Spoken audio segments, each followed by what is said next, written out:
Last Sunday, I left off in the series on money and wealth talking about acquiring money and wealth, and just barely got into that, and I'd like to resume there. And I want to talk about, first of all, the greatest means that any of us have to build wealth, and that is our incomes. And this is probably a fairly obvious point, but it's obvious and profound at the same time, I think. I think a lot of people think, oh, I could never be wealthy because I don't have wealthy parents or a rich uncle, or I don't have, my parents don't have a business to leave to me, or whatever. The circumstances in my life, I don't make, $250,000 a year, I'll never be wealthy. But that's faulty thinking, because anybody with a decent income can build wealth, can build a lot of it, as a matter of fact. Really, our income is our greatest wealth building tool. And I got this idea from Dave Ramsey. I'm going to read you a couple of quotes from him. The first one is from his book, The Total Money Makeover. That's the first book I think you should get and read. And then the second one is from his book, Dave Ramsey's Complete Guide to Money. And that's the second book you should get and read, I believe. I read both of them and learned a lot from them. But anyway, he says here, I believe with everything within me that your most powerful wealth-building tool is your income. Ideas, strategies, goals, vision, focus, and even creative thinking are vastly important. But until you get control and full use of your income to build wealth, you will not build and keep wealth. Some of you might inherit money or win a jackpot, but that is dumb luck, not a proven plan for financial fitness. To build wealth, you will have to regain control of your income. And then in his next book, he reiterates this idea and mentions a slightly different thing, which is why I'm going to give you this quote also. He says, you'll hear this from me a lot. Your income is your most powerful wealth-building tool. But you'll only build that wealth and security if you free your income from accidental, careless spending and an endless cycle of debt payments. So in order to get control of our income, of course, we have to manage our money well, we have to be disciplined, and so on. And I'm going to talk about all that later. I'm not going to get into that right now. What I want to talk about now is the means to bringing in income. How do you get income? How do you earn money, in other words? And there's basically three ways of doing so. There are other ways. I'll talk about that later in the next week or two. But there are three main ways for an honest, normal person to do so. And that is by being an employee, by being self-employed, or by being an employer. The last two are similar. You can be self-employed and not be an employer. Every employer is self-employed. Every self-employed person, though, is not an employer. And so we're going to look at these three things. And I'm going to start by talking about employees, because most people are employees. I think from what I read in the Millionaire Next Door, I think they said like 20% of the population are self-employed. And among those 20%, most of them are poor, because most self-employed people don't make very much. Some people do. And most millionaires are self-employed, but most self-employed people are not millionaires. A lot of self-employed people make hardly anything. Everybody has this dream of starting their own business. Go talk to somebody who started their own business sometime. I mean, I think it's a great thing. I think everybody should have their own business, at least for a while, to understand how hard it is. But go talk to somebody about, all the fantastic money you'll make when you start your own business. You can work for 16 hours a day, probably make $2 or $3, maybe even $5 an hour if you're lucky, on average, and then, probably eventually go out of business like 90% of them do. It's not easy at all. So that's why most people aren't cut out for it. Most people don't do it. Most people are employees. And it's interesting to me, just as a side note, that for some reason in our culture, in our society, and maybe this is across the world, I don't know, but I know in America, employees are celebrated. And employers are looked down upon and disdained for the most part. We have a Labor Day, right? We have a whole holiday here to celebrate and honor employees. You never notice we don't have Entrepreneurs Day, we don't have Business Owners Day, we don't have Self-Employed Day, we don't have Employers Day, right? We don't have any of that. We have Labor Day to celebrate laborers, and there's nothing wrong with being a laborer. That's great. But let me tell you what, if there were no employers, there'd be no laborers. What makes this country great is the entrepreneurs that start the businesses and produce things and hire other people. Employers are all too often seen as parasites living off the labor of their employees. This is how the average lefty looks at employers, how he looks at businesses. They're just a bunch of parasites. They just sit back, smoke cigars, have their little monocle, and carry around their big briefcase full of cash and live off the backs of all their employees. Their employees do all the work. They make all the money for them, and these business owners do nothing and just basically are just bloodsuckers. That's how a lot of people look at employers, which is a completely backwards, insane, stupid way to look at employment and employers versus employees. I think employers and entrepreneurs should be celebrated. Without them, most people would be unemployed and impoverished. I mean, you know how hard it is to be employed for yourself, or at least I think you do. I mean, it's pretty obvious. Well, imagine if everybody had to be employed for himself, and everybody would essentially be trying to grow his own food and live off of the labor of his own hands, and everybody would be extremely poor. Because what you can do with your own two bare hands is very, very little. Everybody would be at a subsistence level. We ought to be really thankful for entrepreneurs who start businesses, who build capital, who make it so that we have opportunities. Those of us who are not entrepreneurs and self-employed, we have opportunities to work and produce way more than we ever could with our own two bare hands, and therefore have a lot more wealth than we ever would have a chance to on our own. If you think about it, just think about our own little town here. What makes this town great? Is it the city council? I think we have a good city council now, but are they what makes the town great? Not really. Is it the police department that makes the town great? They're important. Glad we have them, but they're not what makes the town great. Is it the firefighters? Is it the first responders? Is it the military? Is it all these other things that people love to laud all this praise on? Are they what really makes our town great? Or is it the business owners that make our town great? Take away the Elms. Take away Willow Spring. Take away Ventana. Take away other trails. Take away Ray's Diner. Take away all the other restaurants. Take away the businesses. Take away the people that provide the services and make the goods. Take away all these businesses that provide jobs. Take all those away, and you got a bunch of houses left here. And what is this town but a bunch of houses? You know, it's the businesses. The businesses make this town great. And the people too. I mean, everybody contributes, but businesses are one of the fundamental things that make this town great and make every town great, if the town is great. So business owners should be honored, I think. I think they should be honored above politicians, above police, above firemen, above military, above all these other professions, because business owners are really what make us have a great quality of life. Now, maybe you disagree with me, but that's my opinion anyway. And I think if more people shared that opinion, it would make its way up into government, and governments would be easier on business owners. Governments would reduce regulations and taxes and all the things that make it so hard to go into business and to stay in business if they had a proper view of business. Things would be a lot better. But okay, off that soapbox now. Let's look at employees. Employees are called laborers in the Bible. I'll give you a verse here in a minute, but let me define the term first of all.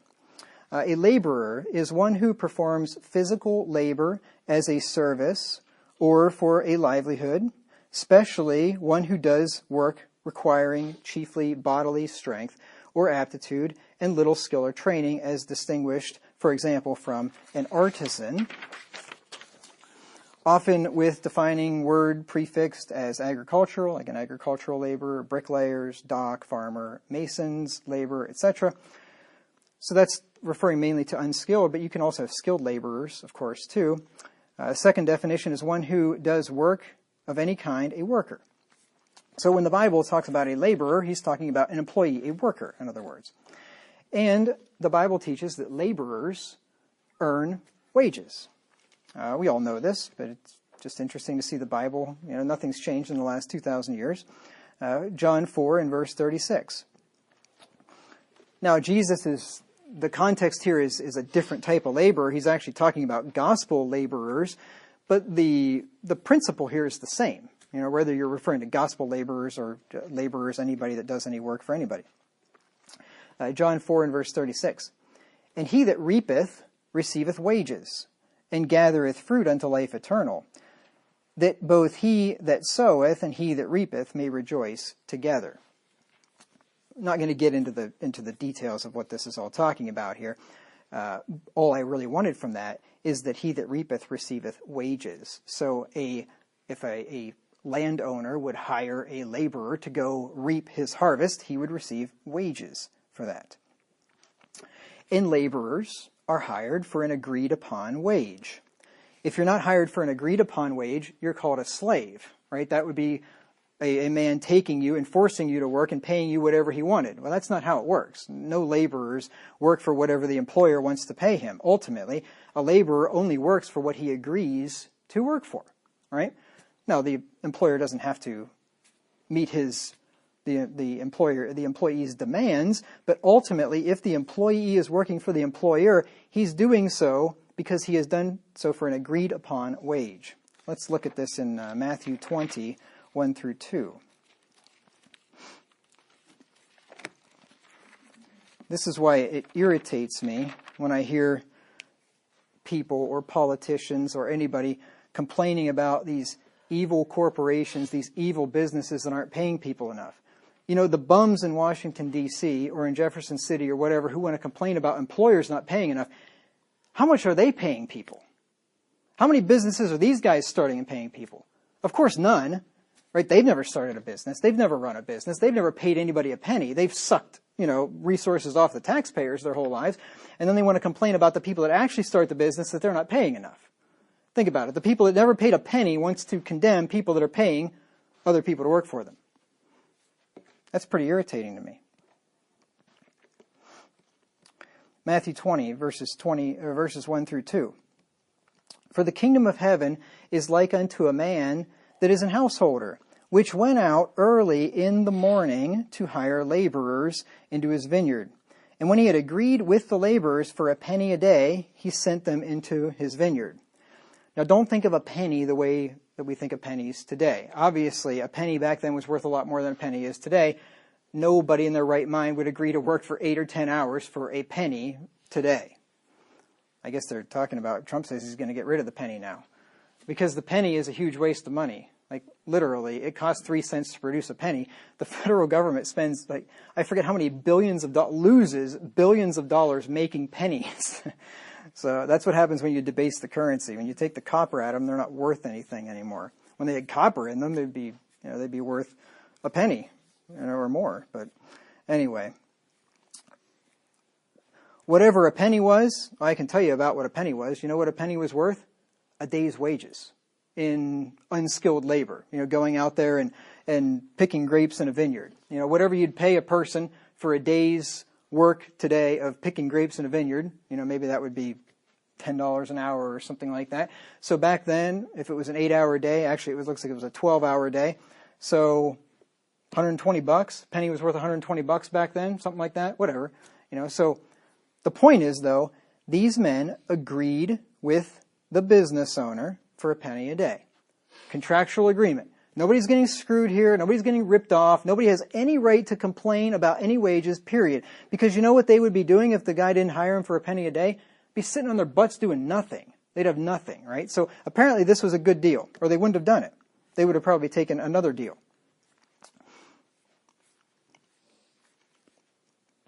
We'll get back to this passage in a little bit here. Now, a laborer's pay is called his hire in the Bible. Let's look at Deuteronomy 24, 14 through 15.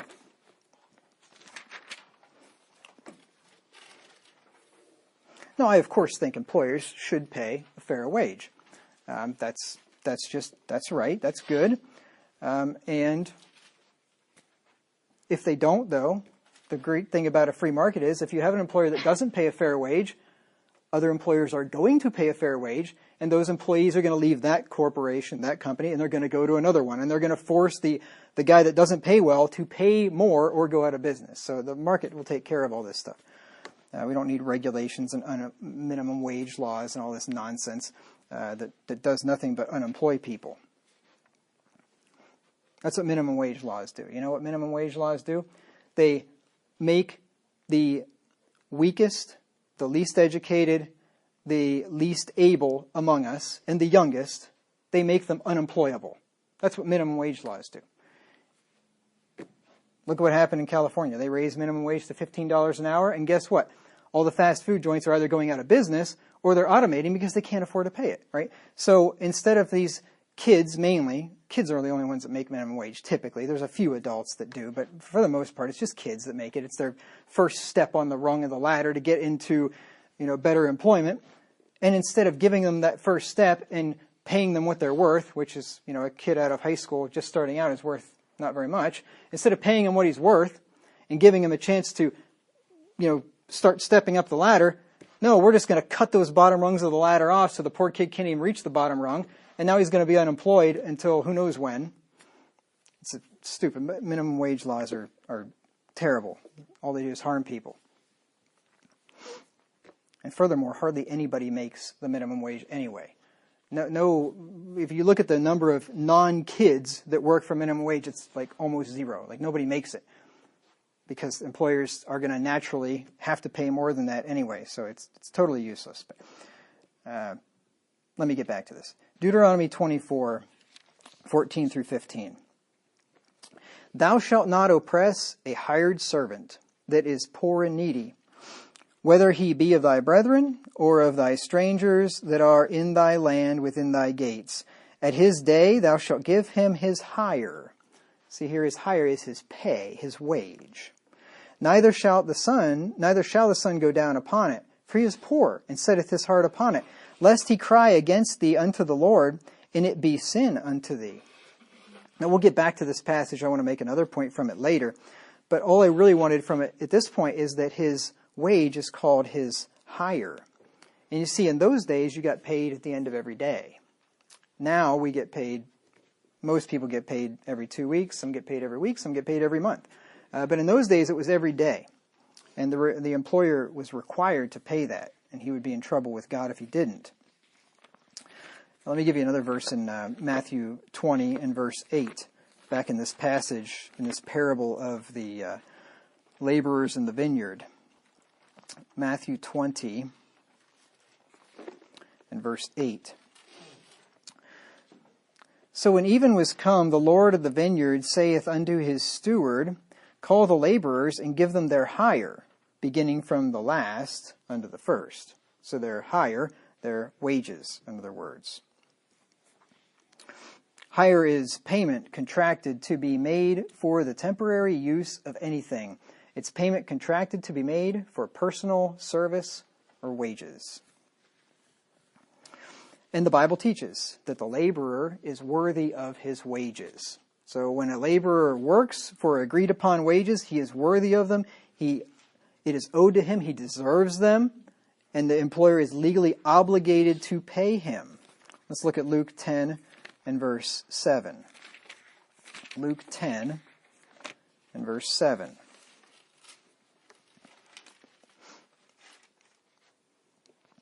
And in the same house, again, let me read that again. And in the same house remain, eating and drinking such things as they give. He's talking to his apostles when he was going to send them out, that they were supposed to go to a house and preach the gospel there. If they were received, they were supposed to stay. If they weren't received, they were supposed to shake the dust off their feet and move on. Anyway, and then he goes on to say, so go to the house, eat and drink what they offer you, for the laborer is worthy of his hire. Go not from house to house.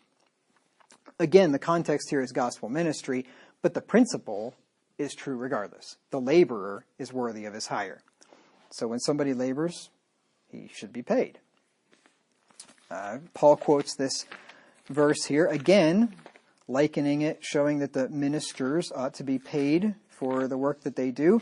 1 Timothy 5 and verse 18. 1 Timothy 5. Let's look at verses 17 and 18. Let the elders that rule well be counted worthy of double honor, especially they who labor in the word and doctrine.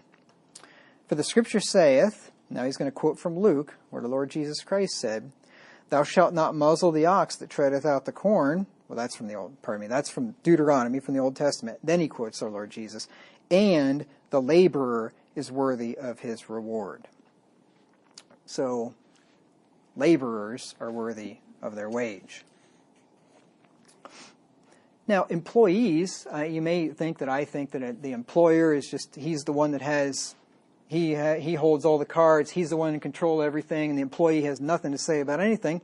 And that's not what I'm saying. I'm not saying that at all. Employees have the right to negotiate their pay with their employer. They do have that right to negotiate.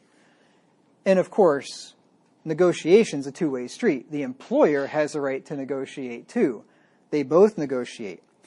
And the employer can accept the employee's proposal, or he can reject it. Right? The employee can accept the employer's proposal, or he can reject it. Both are free to take it if they want to ask for more, to offer less. They're both able to do that. I'm just going to give you a couple of examples here in the Scripture of an employee negotiating his pay. Let's look at Genesis 29, 15 through 18. This is Jacob. Jacob negotiated his pay. Now this was an interesting compensation package. Most people don't work for this kind of stuff, but you could if you wanted to. Genesis 29, 15 through 18.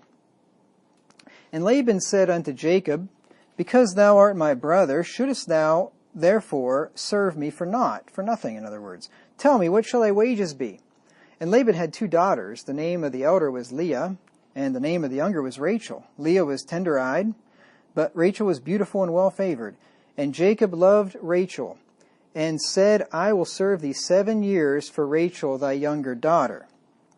And Laban said, It is better that I should give her to thee than that I should give her to another man. Abide with me.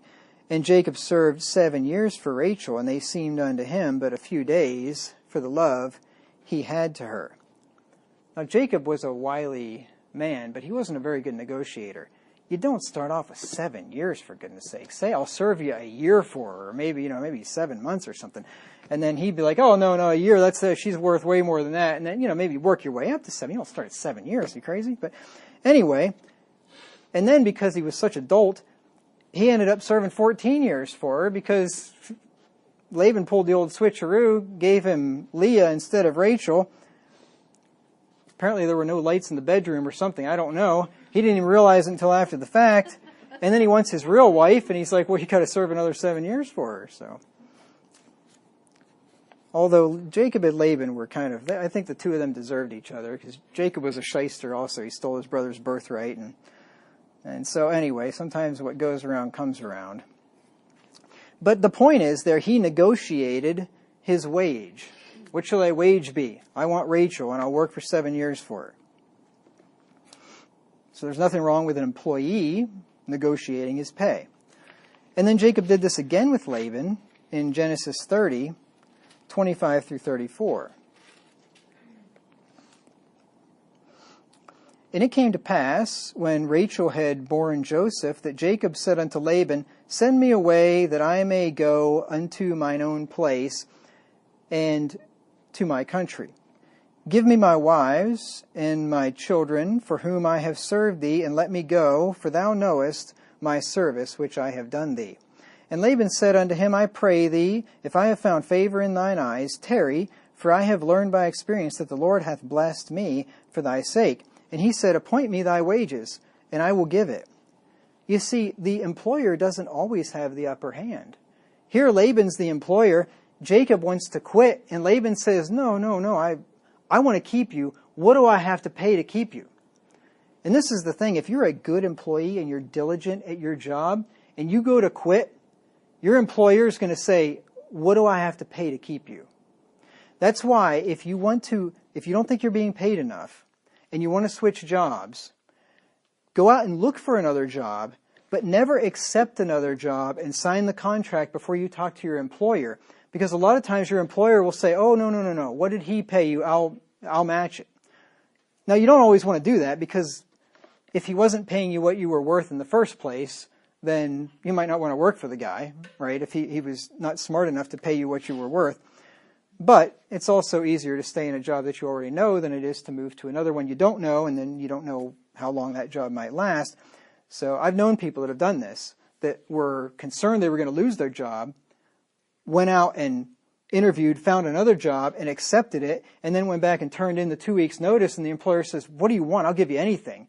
And by that point, I mean, you already signed a contract. You already gave them your word. You can't do anything about it. So, don't ever accept a new job offer until you talk to your employer first. Then you can get the two of them competing against each other. Then you can go back to the other one and say, "You know what? I really want to go with you, but my employer offered me X amount more." And then he'll say, "Well, okay, I'll give you more than that." So you might end up doing quite well. But anyway, the point is, from this story with Jacob and Laban here, that the employer doesn't always have the upper hand, especially if you're a good, diligent employee. But let's keep reading here. We left off in verse 28 when he said, and it says, "And he said, Appoint me thy wages, and I will give it. And he said unto him, Thou knowest how I have served thee, and how thy cattle was with me, for it was little which thou hadst before I came, and it is now increased unto a multitude. And the Lord hath blessed thee since my coming. And now when shall I provide for mine own house also?" So, the Lord has blessed you a lot through my labor. When am I going to start to realize some of this gain myself? And he said, "What shall I give thee?" And Jacob said, "Thou shalt not give me anything. If thou wilt do this thing for me, I will again feed and keep thy flock. I will pass through thy flock today, removing from thence all the speckled and spotted cattle, and all the brown cattle among the sheep, and the spotted and speckled among the goats, and of such shall be my hire. So shall my righteousness answer for me in time to come, when it shall come for my hire before thy face. Every one that is not speckled and spotted among the goats, and brown among the sheep, that shall be counted stolen with me." And Laban said, Behold, I would it might be according to thy word. And he removed that day all the goats, and so on. So the point is there that Jacob made this deal with Laban. I'll take the ones that are brown and speckled, you take the other ones, and that'll be my hire. And so then once again, Jacob was pretty clever, and he figured out this thing to do, and he put certain, I forget what he put, some kind of thing, rods, green poplar rods, in front of the cattle, and somehow it made the ones that were speckled and spotted produce more. And he ended up doing quite well, and Laban got the short end of the stick. But really the point from that was, it's fine for an employee to negotiate his wages. Nothing wrong with that. There's nothing wrong with being a laborer in general. That's what most people do, and it's a great deal. It's way easier to be an employee. I'll talk about that later today. I think I'll get to it anyway. Way easier to be an employee than it is an employer. There's no such thing as a base job, right? There's no such thing as some menial, low-life job that's beneath you, right? There's no such thing as a base job as long as it's honest work. A man does it diligently. He does it unto the Lord, and he does it with all his might. Regardless, if you're flipping burgers at McDonald's, there's nothing wrong with that job. And if you do that job with all your might, you won't be doing it for long. But let's look at Proverbs 14 first of all. Proverbs 14:23.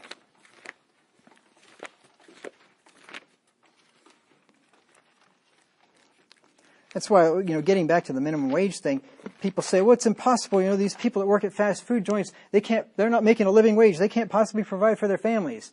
This poor guy here has been working here at McDonald's for 15 years, and he's still only making $8 an hour. What are you still working at McDonald's for after 8 years? Have you not learned any skills that you can go apply to a better job, or maybe get a management position or something? Why are you still flipping burgers after 8 years? I mean, there's something wrong here. And chances are, if you're still flipping burgers after 8 years, you probably don't have a family to provide for. You're probably single, right? So more than likely you would have gone and found something else by this point if you had a family to provide for. So these arguments about the minimum wage are silly. But anyway, Proverbs 14 and verse 23. Proverbs 14:23. It says, "In all labor there is profit, but the talk of the lips tendeth only to penury," poverty. In all labor there's profit. So that tells me that any job is profitable. Some are more profitable than others, but any job is profitable. There's no job that's beneath you. Now, if you can get a better job, it doesn't make sense to take a lower paying job, obviously, but there's nothing wrong, per se, with a lower paying job. As long as it's honest work and you do it diligently. Remember what Romans 12 and verse 11 says? That we're to be not slothful in business, fervent in spirit. I don't know why I got Proverbs on the mind. Romans 12:11. Not slothful in business, not lazy in your work, in other words. Fervent in spirit, serving the Lord. You know, when you go to your job, you remember that you are serving the Lord at that job. Colossians 3:23 through 24. We easily forget. We easily think when you go to that job every week, every day, and you think, I'm just doing this job for the employer, or I'm doing it for my family, or I'm doing it for myself. But you got to stop thinking like that and think, I'm doing this for the Lord. I'm serving the Lord when I do this job. And if that's your attitude, you'd be surprised at what might happen and what opportunities might open up before you. Colossians 3:23 through 24. "And whatsoever ye do, do it heartily." With your heart, with your emotions, you put yourself into it. "Do it heartily, as to the Lord, and not unto men, knowing that of the Lord ye shall receive the reward of the inheritance, for ye serve the Lord Christ." So if you do it to the Lord and not unto men, men will take notice. They'll see that there's something different about this guy. He works diligently, he works hard, he works as if he's working for some higher calling. And that'll show up in the quality of your work, and it'll make a difference. And then Solomon taught us that whatever we do it with all our might. My wife gets on me that I eat too fast. When we eat, my food's gone way before hers is. I don't eat very much, but whatever I do eat, I eat quickly. And she gets on me about that. And I constantly quote this verse to her: "Whatsoever thou doest, do it with all thy might." Ecclesiastes 9 and verse 10. "Whatsoever thy hand findeth to do, do it with thy might." If your hand finds a fork in it, it's time to eat, do it with all your might. Actually, that's not a good idea. It's better to eat slowly, more healthy for you. You end up eating less that way too, as a matter of fact. But anyway, "For there is no work, nor device, nor knowledge, nor wisdom in the grave whither thou goest." So it's like Jesus said, you've got to work while it's day, because night cometh and no man can work. So whatever you find to do it with all your might, because one of these days you're going to die and you're not going to be able to do any more work. Now, if a man works honestly, diligently, and as unto the Lord, he's not going to have that base job for very long. If he's diligent in his business, he's going places. Let's look at Proverbs 12:24. Now, this, of course, ties back into your income, because your income is your greatest wealth-building tool, right? Well, the more income you make, the more wealth you can build, right? All other things equal. Now, there's some people that will make less income and build a lot more wealth. Because it's not what you make, it's what you spend, right? So if you control your spending, you can still become wealthy if you don't make very much. But if you can figure out both ends of that equation, and you can make a lot and spend a little, then you'll build major wealth, and you'll build it quickly. And then, if you do that early, then once you've been around for a few years, you can slack up a little bit. You don't have to be so hyper frugal anymore, because you've done the work in the beginning, and now you've got interest and investments working for you instead of against you.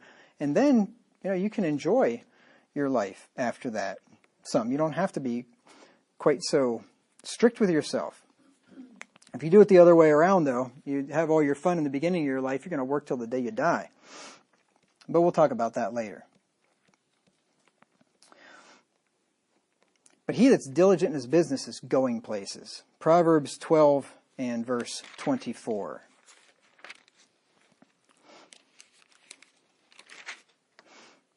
It says, the hand of the diligent shall bear rule, but the slothful shall be under tribute.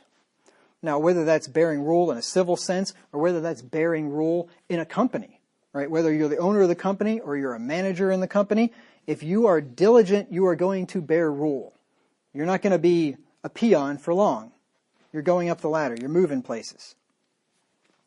Proverbs 22 and verse 29. Famous verse. Everybody knows this one, or should.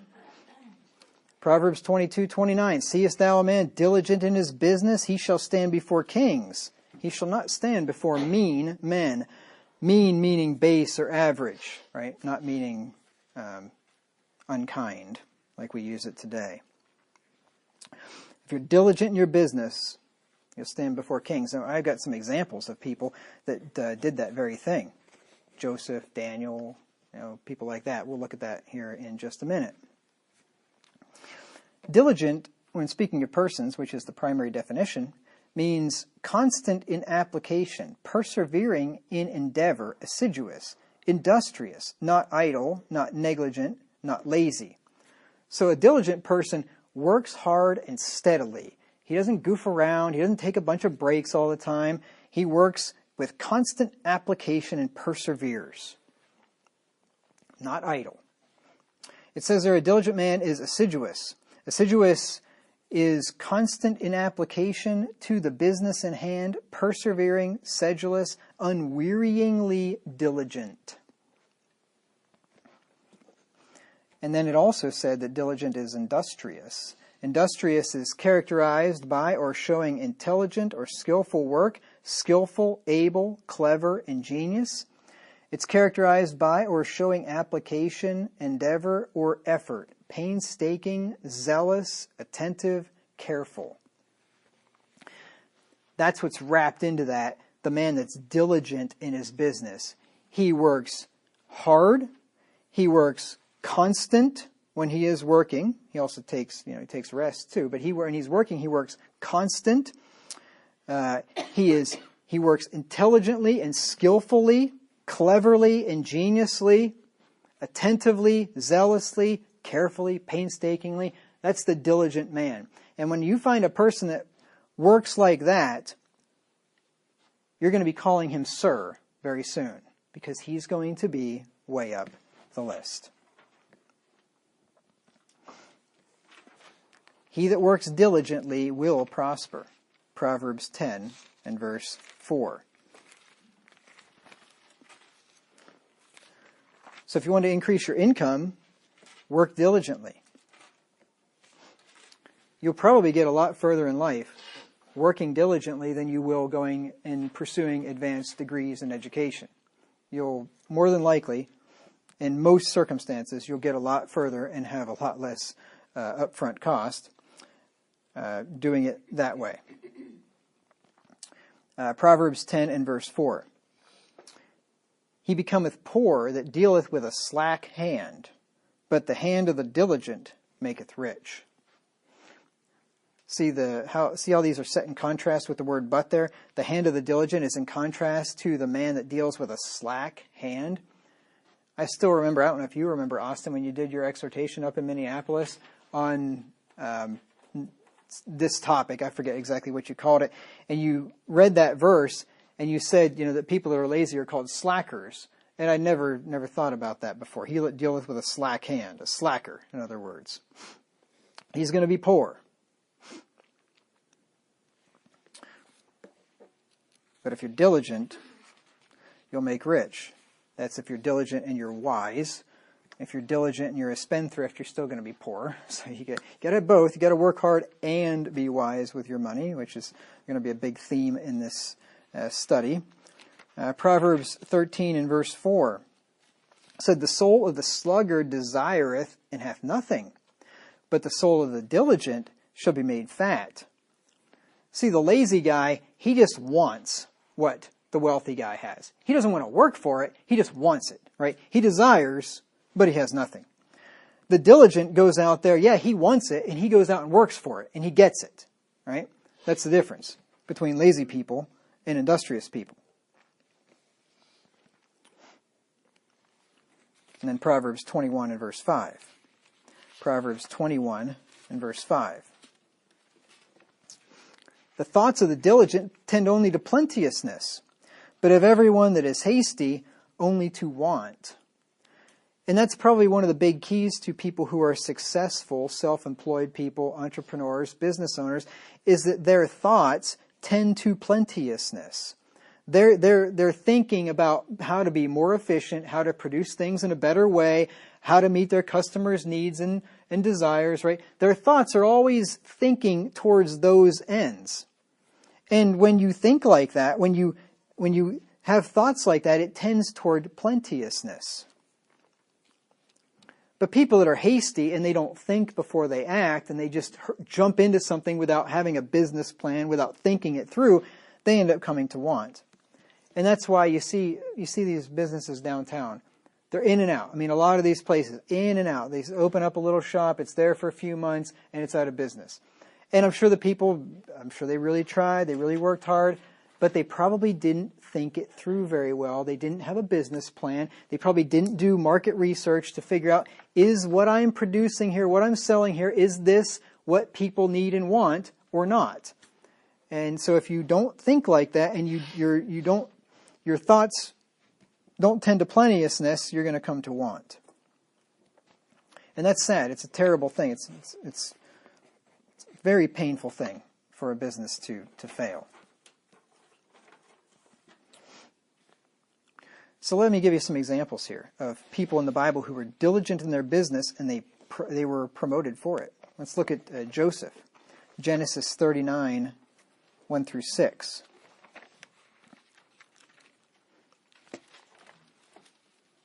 Genesis 39, 1 through 6.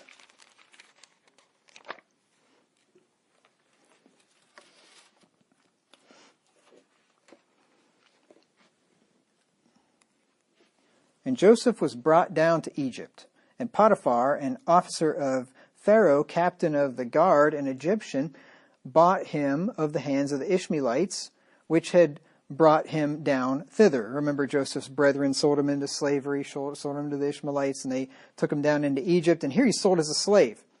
And things are looking very, very dim and dismal for Joseph. Like, he's a slave. How could this possibly turn out well? But it did. And the Lord was with Joseph, and he was a prosperous man, and he was in the house of his master, the Egyptian. And his master saw that the Lord was with him, and that the Lord made all that he did to prosper in his hand. And Joseph found grace in his sight, and served him, and he made him overseer over his house, and all that he had he put into his hand. So here, let me keep reading. And it came to pass, from the time that he had made him overseer in his house and over all that he had, that the Lord blessed the Egyptian's house for Joseph's sake, and the blessing of the Lord was upon all that he had in the house and in the field, and he left all that he had in Joseph's hand, and he knew not aught he had, save the bread which he did eat, and Joseph was a goodly person and well favored. So Joseph was such a diligent man and a godly man, and the Lord was with him, and he was a prosperous man, and prosperous means having continued success or good fortune, consistently successful, flourishing, thriving.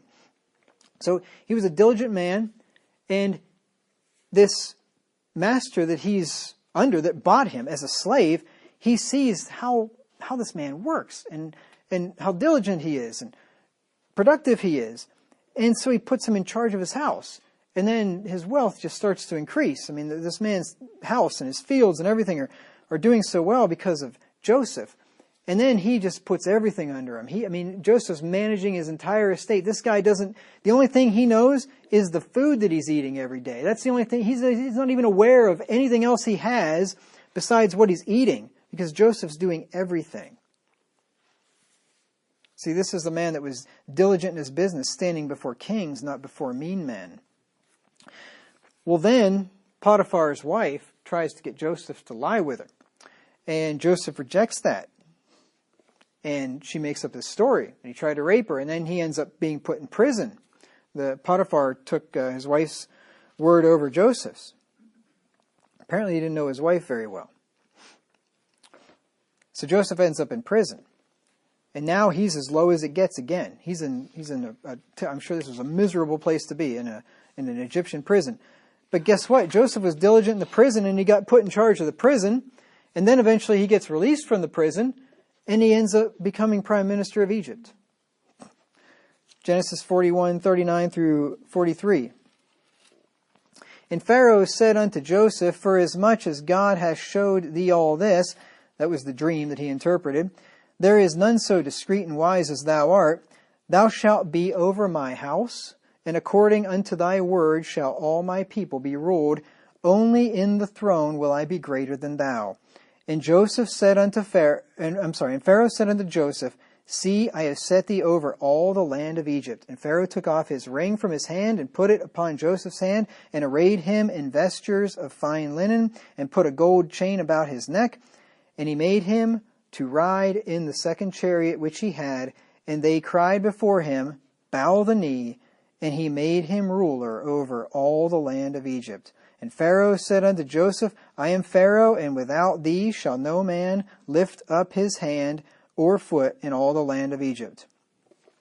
So Joseph was made second in command of the most mighty, powerful empire in the world at that time. It'd be like being vice president of the United States, sort of. That kind of thing. And it's because he was diligent at whatever he did, even when he was a prisoner. Joseph was successful in whatever he did because the Lord was with him, and he obviously worked diligently at it. So there's those two components. The Lord's got to be with you, first of all, because if the Lord doesn't bless it, it's not going to happen. But then secondly, as the old saying that's not in the Bible goes that people think is in the Bible, God helps those who help themselves. Right? Joseph was diligent, and the Lord blessed it. But Joseph wasn't the only one that stood before kings because of his good work ethic. David, likewise, was promoted in Saul's administration because he was diligent. 1 Samuel 18 and verse 5. 1 Samuel 18 and verse 5. And David went out whithersoever Saul sent him, and behaved himself wisely. And Saul set him over the men of war, and he was accepted in the sight of all the people, and also in the sight of Saul's servants. So he went wherever Saul sent him. He did whatever his boss told him to do. He behaved himself wisely, right, which is extremely important. If you want to do well in work, behave yourself wisely. Don't be goofing around with the other idiots at work and doing what they do. Behave yourself wisely. And guess what happened to him? He was set over the men of war. Basically made a captain in Saul's army. Then there was a man named Jeroboam, which didn't turn out so well, but in the beginning anyway, he was blessed because of his good work ethic. In 1 Kings 11 and verse 28, 1 Kings 11, 28, says, And the man Jeroboam was a mighty man of valor, and Solomon, seeing the young man that he was industrious, and you remember industrious means characterized by or showing intelligent or skillful work, skillful, able, clever, ingenious, characterized by or showing application, endeavor, or effort, painstaking, zealous, attentive, or careful. So here's a good, diligent, intelligent, skillful worker. The young man that he was industrious, he made him ruler over all the charge of the house of Joseph. So he gave him a high position in the kingdom because he was a diligent, hard worker. He that is diligent in his business shall stand before kings. He shall not stand before mean men. Then you remember Daniel, I'm sure. Daniel because he was diligent, likewise, was promoted to be pretty much second in command in I think it was the Persian Empire at that time. Daniel 6 and verse 3. Daniel 6 and verse 3. Then this Daniel was preferred above the presidents and princes because an excellent spirit was in him, and the king thought to set him over the whole realm. Daniel was wise, Daniel was diligent, Daniel was godly. And because of that, he was so good at his work, they couldn't find anything that he did wrong. These other presidents and these other people that were under Daniel, they didn't like Daniel. And so they couldn't find anything wrong, no fault in him in the kingdom. There in verse 4. They sought to find occasion against Daniel concerning the kingdom, but they could find none occasion nor fault, for as much as he was faithful, neither was there any error or fault found in him. So they couldn't find where he'd ever cut any corners. He'd never done anything wrong, never done anything dishonest. He was faithful and diligent in his work, so they had to find fault with him for his religion. And they say, oh, here, Daniel's a man that prays. He prays 3 times a day. He opens up his window. This is public. He's not afraid to let his light shine. And so they go to the king and they say, hey, we got this idea. How about you sign this decree? Nobody can make any petition to any god or man except for you, king, for the next 30 days. Sounds good to a proud, foolish king, right?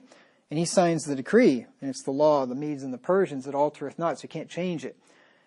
And then Daniel finds out about the decree, and what's he do?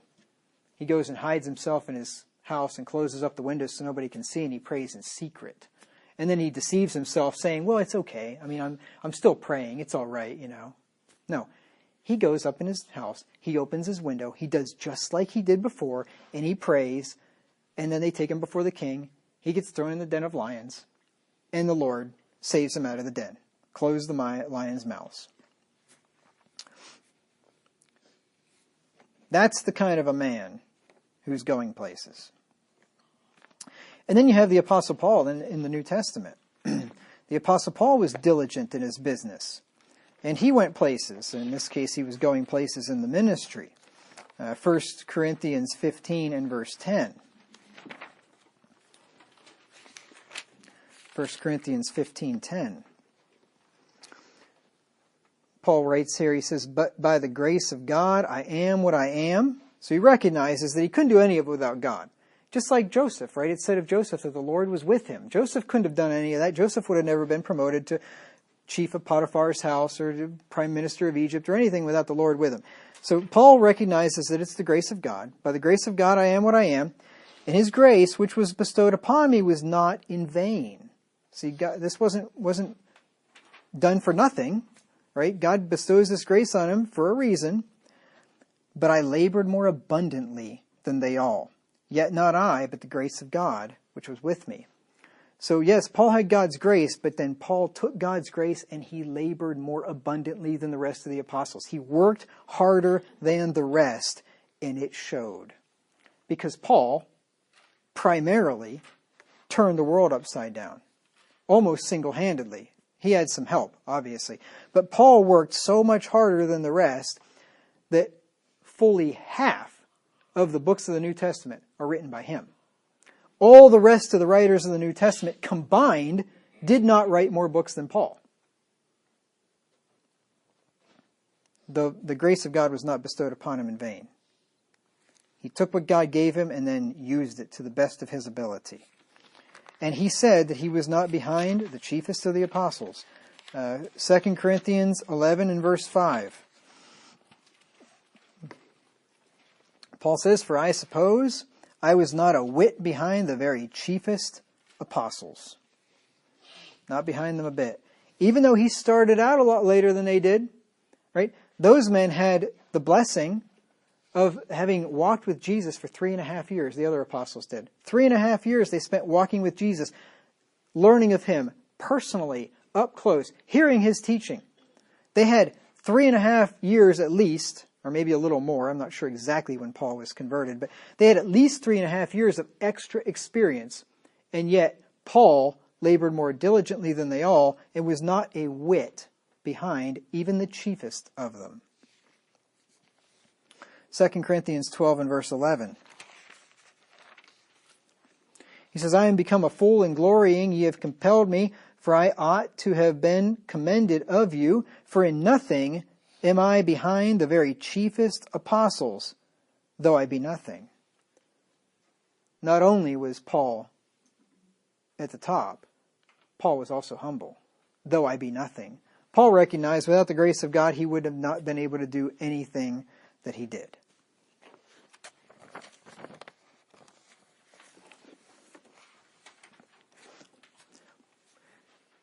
So, if you're faithful in your current job, your boss will know that you'll be faithful with more responsibility, and you'll be promoted, if the Lord sees fit. Remember, promotion cometh neither from the east nor the west. East, west, I got that right. East or west, at least as I'm standing here. I'm not sure east, west, that's south, so anyway, east, west, whatever. You get the point, though, it doesn't matter. Promotion cometh neither from the east nor the west nor the south, but God is judge. He setteth up one and putteth down another. Psalm 75. So if the Lord sees fit, you will be promoted and blessed if you're faithful in your current job. Let me give you a verse. Luke 16 and verse 10. Luke 16 and verse 10.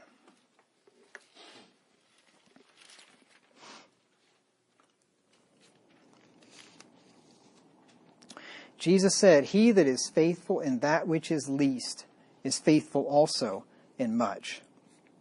And he that is unjust in the least is unjust also in much. You find a person that's faithful in the little things, and he will be faithful in the big things. You find a person who is unfaithful in the little things. If he'll lie about some little thing, he'll lie about some big thing. Right? If you can trust him to do some little thing on the job when you're not watching him, you can trust him to do some big thing too. H. Jackson Brown, in his book, Life's Little Instruction Book, you'll hear me quote from this often, one of my favorite books. He said, when you find someone doing small things well, put him or her in charge of bigger things. And that's a good thing to remember if you are a supervisor or a company owner or a boss of some kind. You find somebody doing small things well, put him in charge of bigger things, because he's already proven himself. But if you're not faithful in your current position, why would anyone want to promote you to a higher one?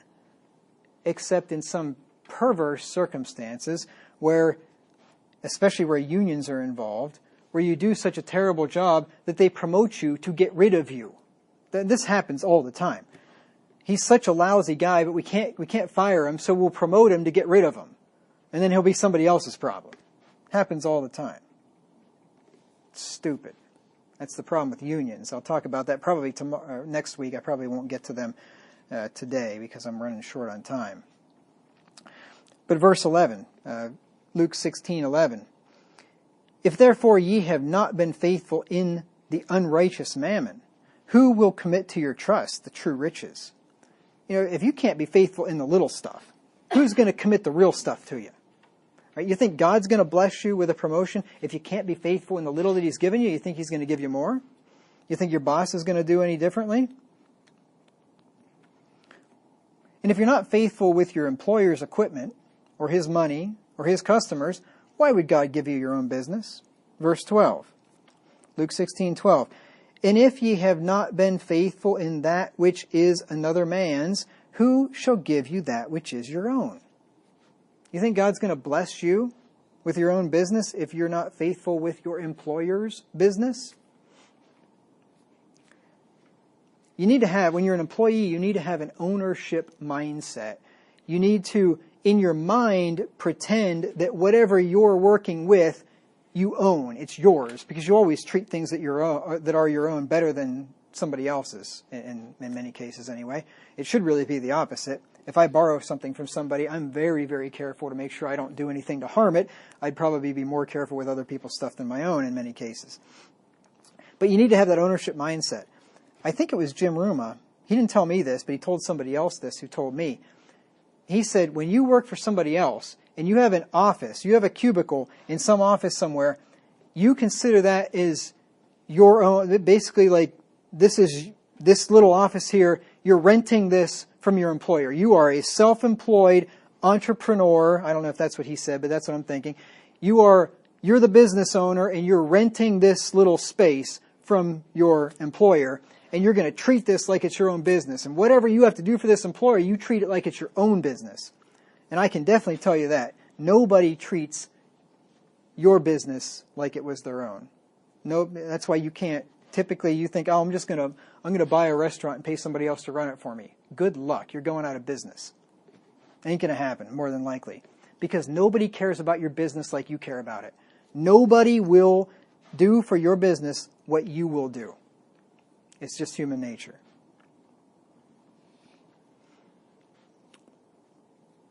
So you pretend like when you're working for somebody else that it's yours, that you own it, and you do it like you would if you were in business for yourself and your livelihood depended upon it. And when you do that, you're going places. And I think I will call it quits here for today. I have, a few more pages. More than a few. I'm not going to get to that. So we'll get to that stuff next Sunday, Lord willing. So I thank you for your kind and patient attention this morning.